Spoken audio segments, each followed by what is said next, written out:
Et salut les amis, on se retrouve pour de nouvelles vidéos récentes de TikTok. Et à l'intérieur de cet anneau de mollusques se trouvait un lac. Et là, je me suis dit, attends une minute, je suis déjà sous l'eau. Quand je suis passé au-dessus de ce lac et que j'ai essayé de descendre, il y a eu comme un rebond. Ce secret sur le firmament va bouleverser tout ce que tu sais. Cet homme a perdu la vie une semaine après avoir filmé le firmament sur l'océan. Après avoir sorti cette vidéo, cet homme a pris l'avion et a mystérieusement disparu. Je vous fais pas le tableau du pourquoi il a disparu, je pense que vous avez compris. Comme je vois que vous adorez ce genre de vidéo, si je vois que vous vous abonnez et likez la vidéo, je ferai une deuxième partie. Mais cela ressemblait à une bande sombre. Et alors que l'on s'en approchait, elle se transformait en une sorte de beignet. J'ai vu ce beignet qui était noir en son centre. Qu'est-ce que c'est que cette histoire? Et au fur et à mesure que nous nous en approchions, je remarquais des sortes d'anguilles au-dessus de cette bande noire. Puis en regardant de plus près, je vis un clapotis d'eau qui arrivait sur le rivage, et que celui-ci était composé entièrement de mollusques. Et à l'intérieur de cet anneau de mollusques se trouvait un lac. Et là, je me suis dit, attends une minute, je suis déjà sous l'eau. Quand je suis passé au-dessus de ce lac et que j'ai essayé de descendre, il y a eu comme un rebond. C'était tellement super salin et dense que le sous-marin ne pouvait plus descendre. Et on a carrément rebondi. Et alors que l'on rebondissait, nous pouvions voir des ondulations arriver jusqu'au rivage. Le commandant Cousteau lui-même a dit qu'il avait vu dans la profondeur des océans des choses que nous ne sommes pas prêts à savoir. Et à votre avis, pourquoi il a aussi disparu?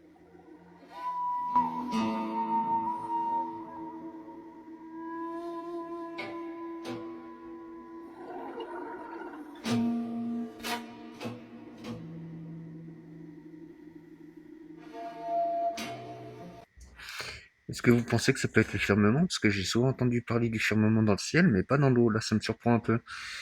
Et Les choses que les aveugles voilà. ne peuvent pas imaginer, surtout les aveugles de naissance. Alors on va commencer par la première chose, les couleurs. Vous avez beau nous dire c'est quoi rouge, vert, bleu, jaune, orange, blanc. Pour nous, ce ne sont que des mots, étant donné qu'on ne peut pas les toucher. C'est quelque chose qui est visuel, donc on ne peut pas se l'imaginer. Deuxième chose, l'intensité de lumière. Vous avez beau nous dire qu'une lumière est forte, faible, nous on connaît juste les mots fort, faible, on peut le savoir ce que ça fait avec le son, mais visuellement on ne saurait pas ce que ça représente avec la lumière. Troisième chose, les effets de reflet et d'ombre. Par exemple, pour pouvoir se regarder dans un miroir, pour nous, moi en tout cas, je l'imagine comme quelque chose qui nous permettrait de toucher le visage avec les yeux. Je ne sais pas si c'est une bonne imagination ou pas, mais pour moi, se regarder dans un miroir, ce serait ça, par exemple. Dernière chose, le ciel et tout ce qui est météo, vu que c'est visuel, on ne peut pas savoir à quoi ça ressemble. Par exemple, pour moi, le ciel, j'imagine ça comme une grande étendue, et le reste, le soleil, quelque chose qui envoie de la chaleur, les nuages, quelque chose qui envoie de la pluie, etc. Après c'est vrai que des fois ça peut être difficile de se mettre à la place d'un aveugle, mais là du coup on peut mieux comprendre et c'est très intéressant je trouve. Ce disque de saphir va être déposé à la surface de la Lune et il restera pour l'éternité, mais que renferme-t-il? Je t'explique tout. Ok, ça à première vue, c'est un disque, mais plus on zoome, plus on voit apparaître des inscriptions différentes. Des formules, des peintures, des schémas, la tour Eiffel, une tortue, de la musique, un corps humain, mais pourquoi faire? En fait, il n'y a pas un, mais 24 disques qui vont être déposés sur la Lune, et chacun d'entre eux contiennent jusqu'à 7 milliards de pixels et abordent des thèmes différents qui composent notre humanité. La vie, le temps, l'eau, l'art, l'espace. Ces disques seront déposés sur la Lune lors de la mission Artemis en 2029 et serviront de capsule temporelle pour les humains du futur. Un résumé d'informations sur notre langage, nos corps, nos technologies, nos œuvres. D'ailleurs, le génome humain sera entièrement gravé sur 4 disques pour préserver notre patrimoine génétique à tout jamais. L'objectif est de regrouper ce qui fait notre humanité en dehors de la Terre et en faire un sanctuaire. C'est d'ailleurs le nom du projet Sanctuary on the Moon, une initiative française en collaboration avec la NASA et l'UNESCO qui souhaite préserver ce condensé de l'humanité afin que les archéologues du futur comprennent notre histoire. De la même manière que la pierre de Rosette avait permis à Champollion de déchiffrer les hiéroglyphes en 1822, ces disques seront une grille de lecture de notre civilisation. Afin de résister au temps et aux conditions lunaires, ces disques sont faits en saphir, un matériau quasi indestructible, et seront entreposés dans un conteneur en aluminium. Un projet fou que l'on va suivre de près avec Bloom Media. Alors dis-nous ce que tu en penses et abonne-toi. Je sais pas trop si j'y crois, mais après ça peut être une bonne idée pour les générations futures et pour voir comment nous vivons, mais bon après c'est faut partir du principe que les générations futures peuvent aller facilement sur la Lune aussi. De toute l'histoire de l'humanité, il a toujours été admis que nous sommes constamment sous l'influence de puissances spirituelles. Mais soudainement, après la Seconde Guerre mondiale, les croyances en Occident ont radicalement changé. Une toute nouvelle croyance populaire a été lancée, selon laquelle, non finalement, c'est nous les dieux. Toutes les vérités sont dans la science. La foi et la spiritualité sont dépassées et n'ont pas lieu d'être. Vous pouvez constater qu'on est une sorte d'anomalie par rapport au reste du monde.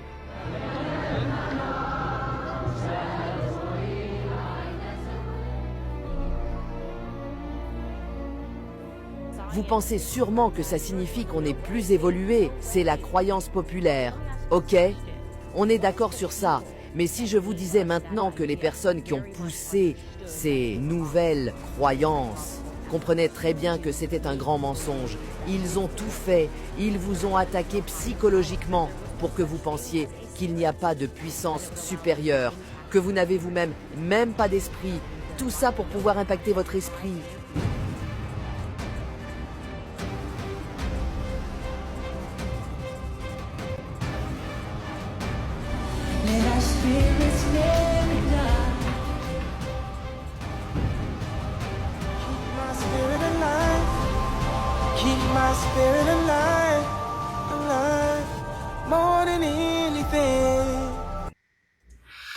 Après, c'est quand même souvent que j'entends que nous sommes les dieux, on a tout ça en nous, etc. Après, je pense que c'est pas impossible qu'on a une force intérieure et que tout ce qui est gouvernant, tout ce qui est les élites, tout ça là qui gèrent le voile, ils font en sorte que nous on découvre pas ça, parce que si on découvre ça, le monde de société s'écroule. Et si je te disais que tu étais immortel, mais que tu l'avais simplement oublié? En fait, c'est ce qu'a prouvé le scientifique Alexis Carrel, prix Nobel de médecine dans les années 1910. En étudiant la cellule mère du corps humain, celle à partir de laquelle le corps entier s'est formé, il a découvert qu'en lui donnant les bonnes conditions, cette cellule restait vivante et parfaite indéfiniment. En bref, la cellule est immortelle et éternellement parfaite. Ce qui l'abîme, ce sont en réalité les pensées et les émotions dégradantes de l'esprit qui habitent le corps. Alors, en te souvenant que tu es immortel et parfait, tu réactives cette mémoire dans ta cellule mère. Ce souvenir, principe même de l'épigénétique, réactive des gènes latents, endormis, capables de reconstruire ton corps parfait, divin, soit un corps de lumière pure. Et le terme lumière n'est pas une métaphore. La physique quantique a prouvé que la matière et la lumière sont deux états d'une même chose, comme l'explique E égale mc au carré. Ainsi, ta conscience est capable de réélever la vibration de tes cellules pour leur redonner leur véritable forme, la lumière, la chair et lumière. Et ça, c'est la véritable résurrection, une transformation alchimique comme la chenille qui devient papillon. Si tu veux vraiment en avoir conscience, lis le Codex d'Elohim et c'est ta réalité entière qui changera. Vous pensez que nos cellules peuvent être immortelles ou même régénérées par exemple par la protéine Yamaka? Si oui, dites-le moi en commentaire, sinon dites-le moi en commentaire aussi. C'est intéressant. Le Japon, les États-Unis et même la Russie sont en émoi car la Chine teste un avion qui ne devrait pas exister. Son nom, le Chengdu J-36 Venom, le nouveau chasseur furtif chinois doté de 3 moteurs. Oui, 3! Personne d'autre au monde n'a osé faire cela. Mais pourquoi tant de puissance? Les ingénieurs affirment qu'avec cette configuration, l'appareil peut atteindre des vitesses hypersoniques, transporter davantage d'armements dissimulés et voler plus loin sans être détecté par les radars. Mais voici où ça devient étrange, le design du J-36 ne comporte ni queue, ni stabilisateurs verticaux, ni presque aucune surface de contrôle visible. C'est pratiquement un fantôme dans les airs. Des sources de Chengdu affirment qu'il a déjà volé plusieurs fois en secret à la fin de 2024 et que son 3e moteur lui confère un avantage redoutable pour pénétrer le territoire ennemi, frapper et disparaître. Certains pensent que ce moteur triple fait partie d'un programme de guerre électronique, un système capable d'interférer avec les radars ou de diriger des drones depuis les cieux. Nous sommes peut-être face au premier avion à intelligence tactique intégrée de Chine.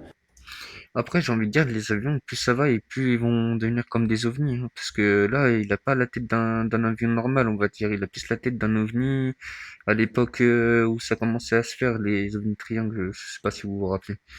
Et après, ils deviennent de plus en plus puissants, ça c'est normal aussi. Écoutez cette dame et dites-moi si vous êtes d'accord. Donc ils feront tout ça, on donnera à la femme la liberté, machin, tout ça, pour pouvoir justement casser la famille. Et donc on lui donnera l'illusion qu'elle sera libre, mais en fait elle sera enchaînée. Et comme ça, elle sera plus dans son foyer, nous pourrons en profiter pour conditionner les enfants. parce qu'elle sera obligée de les mettre dans les crèches, elle sera obligée de les mettre à l'école. Et là, dès leur plus jeune âge, nous les conditionnerons avec toutes ces idées, les idées que nous véhiculons, que nous voulons. Et comme elle ne verra pas son enfant jusqu'au soir, puisqu'elle n'ira pas les récupérer à midi parce qu'elle ne peut pas, etc., elle travaillera, et bien à ce moment-là, comme ça, nous serons libres. Et nous pourrons faire ce que nous voudrons. Et la famille sera fragilisée. Parce que les enfants, en fait, ils se sentiront seuls. Et donc, quand ils vont grandir, et à ce moment-là, nous les récupérerons, nous leur vendrons de la drogue pour leur faire oublier que leur mère, elle n'est pas là, Et c'est comme ça. Tout est comme ça. C'est exactement ce qui se passe. Donc, en fait, sous couvert d'une évolution, ce n'en est pas une, c'est vraiment quelque chose qui a cassé le noyau familial et qui amène, en fait, finalement, à vivre des difficultés plus qu'autre chose. Beaucoup de souffrance, parce que les enfants vivent une forme d'abandon et les parents culpabilisent. Donc, ils travaillent, ils sont fatigués, ils culpabilisent. C'est très compliqué. C'est très compliqué de vivre ça. Alors, sujet délicat, vous allez me dire. Moi, je suis assez d'accord avec elle. Franchement, il y avait beaucoup moins de soucis dans les familles avant. J'ai pas souvenir qu'il y avait tous ces problèmes. J'ai pas souvenir que les enfants partaient autant en vrille, ou alors ça se disait pas. On le savait moins. Je suis pas sûre, effectivement, que la libération de la femme, et je le dis en tant que femme, ait eu tant de bon que ça. Parce qu'il y a vraiment des choses sur lesquelles je suis vraiment pas d'accord. Mais bon, c'est vrai que maintenant, avec les familles monoparentales et tout, et souvent, la garde, elle est donnée à la mère, et la mère, elle doit aller bosser pour payer les factures parce que c'est la merde, et souvent, le père paye pas les pensions alimentaires, ou de temps en temps, mais voilà, il y a toujours des soucis quelque part. Je parle pour moi, évidemment. Ne commencez pas à m'engueuler. Mais malheureusement, effectivement, on est obligé d'aller travailler pour payer les factures, et du coup, les gosses, effectivement, on les met en crèche, en garderie, chez des amis, et au final, ils sont un peu livrés à eux-mêmes. Ils n'ont plus la même structure familiale, je trouve, qu'avant, effectivement. Dites-moi ce que vous pensez de ça, c'est quand même à creuser. J'ai hâte de lire ce que vous allez en penser. Je pense qu'il y en a qui vont vriller parce qu'ils ne vont pas du tout être d'accord avec ça. Mais moi, je pense qu'on est plus dans le capitalisme que dans le patriarcat. Et donc, je pense qu'il y a vraiment à creuser là-dessus. Dites-moi ce que vous en pensez. C'est vrai, comme elle disait, je suis pas vraiment sûr que c'est une réelle libération de la femme, parce que c'est vrai que la femme demandait plus de liberté, mais en soi, comment ça se passe, c'est plus de la manipulation. Parce que c'est vrai que avant, les gens, ils avaient un rôle. Il y avait le rôle du papa, le rôle de la maman, et le fait que les gens soient souvent séparés, etc., ou même qu'ils vont travailler, il y a plus trop ce rôle-là, et comme elle a dit, les gens sont livrés à eux-mêmes. Après, il y avait du bien à l'époque comme du moins bien, mais sur ça, par contre, je pense que c'était mieux. Parce que même le mariage, ça n'a plus trop de sens de nos jours, parce que tout le monde se sépare au bout de quelques mois, quelques années. Donc voilà, je vous laisse en juger par vous-même. Mais voilà. Non mais qu'on me dise plus que Huawei c'est une marque qui est dépassée. Regardez dans le Huawei Store, ils ont des voitures et plein de smartphones. Et des smartphones plus que futuristes. Celui-ci par exemple, c'est un tripliant. Regardez, une fois qu'il est replié, il devient smartphone normal. Et quand on le déplie, on peut profiter d'une image plein écran. Oh, puis lui, il est vraiment trop mignon. Je crois que là, je découvre le smartphone de mes rêves. Il a un format quasiment 16/9 quand il est à l'horizontale. Et une fois qu'il est plié, on a un petit smartphone, non mais regardez par rapport à ma main, il est minuscule quoi.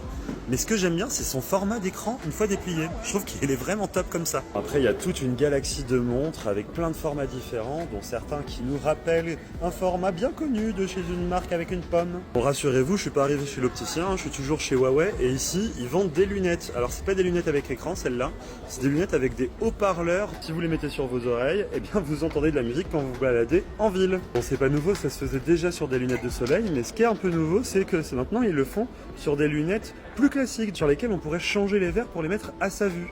Donc là, on profite de branches qui envoient du son. Ils ont aussi des produits un peu plus insolites, genre une imprimante, un ordinateur qui ressemble à un iMac, des écouteurs avec des formes super bizarres, et un truc où on s'attend pas, des voitures. Parce que oui, Huawei vend des voitures ici en Chine. Et c'est des voitures haut de gamme, Regardez le nombre d'écrans qu'il y a à l'intérieur. Il y en a partout. En fait, Huawei est fournisseur de composants pour les voitures électriques ici en Chine. Donc il y a beaucoup de marques qui vont utiliser le système Huawei. Et donc en fait, Huawei ne fait pas de voitures nommées Huawei Car. Ils fournissent à des marques partenaires des composants, le moteur, le système son, l'OS, l'algorithme de conduite autonome, bref, tout ce qui fait qu'une voiture électrique, elle est cool en 2025. Et en vrai, ils ont peut-être raison de faire cette stratégie. Comme ça, ils font pas de voitures sur lesquelles ils perdent de l'argent, juste ils vendent des composants à des constructeurs. Et ils les exposent dans le Huawei Store. Bref, voilà, c'était une visite d'un Huawei Store en Chine.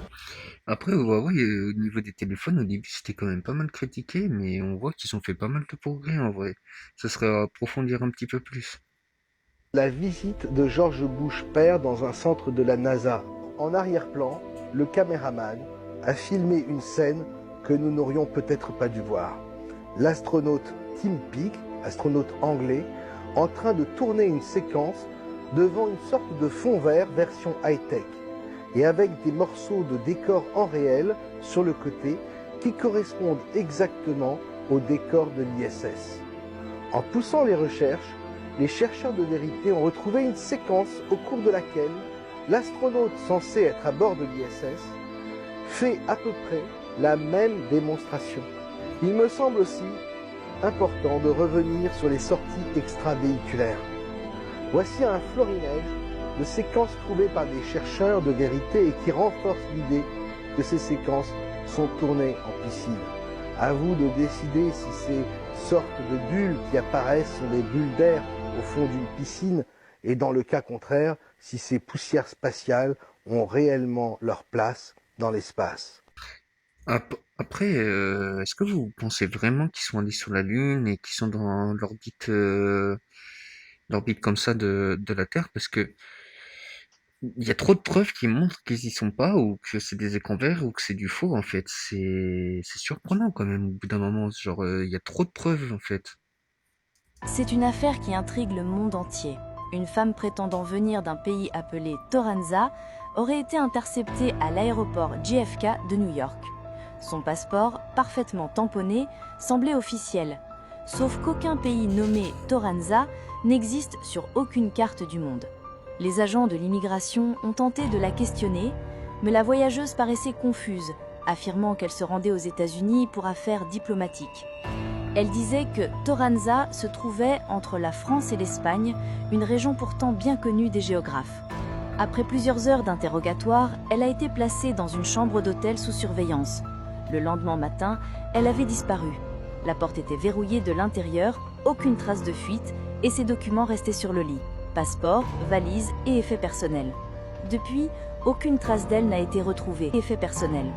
Depuis, aucune trace d'elle n'a été retrouvée. Simple canular ou véritable phénomène inexpliqué. Le mystère de Toranza continue d'alimenter les théories les plus folles sur les réseaux sociaux. Alors, j'ai vu des nouveaux renseignements, et en fait, je vous mettrai les vidéos dans d'autres vidéos. Et ils disent qu'il y a un endroit dans un pan océanique ou quelque chose comme ça où il y a Torenza. Et bref, je vous laisserai voir dans les prochaines vidéos. Et voilà, la vidéo est finie. Pensez à partager, liker et commenter. Et bonne journée et bonne soirée.